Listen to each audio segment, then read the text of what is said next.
Ainsi, vénérables frères, la doctrine des modernistes, comme l'objet de leurs efforts, c'est qu'il n'y ait rien de stable, rien d'immuable dans l'Église. Ils ont eu des précurseurs, ceux dont Pie IX, notre prédécesseur, écrivait « Ces ennemis de la révélation divine exaltent le progrès humain et prétendent, avec une témérité et une audace vraiment sacrilèges, l'introduire dans la religion catholique, comme si cette religion n'était pas l'œuvre de Dieu, mais l'œuvre des hommes, une invention philosophique quelconque, susceptible de perfectionnements humains. » Sur la révélation et le dogme, en particulier, la doctrine des modernistes n'offre rien de nouveau. Nous la trouvons condamnée dans le syllabus de Pie IX, où elle est énoncée en ces termes. La révélation divine est imparfaite, sujette par conséquent à un progrès continu et indéfini, en rapport avec le progrès de la raison humaine, plus solennellement encore, dans le Concile du Vatican.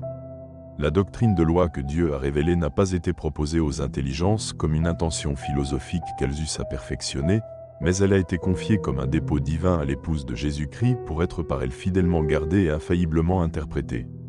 C'est pourquoi aussi le sens des dogmes doit être retenu tel que notre Sainte Mère l'Église l'a une fois défini, et il ne faut jamais s'écarter de ce sens, sous le prétexte et le nom d'une plus profonde intelligence. Par là, et même en matière de foi, le développement de nos connaissances, loin d'être contrarié, est secondé au contraire et favorisé.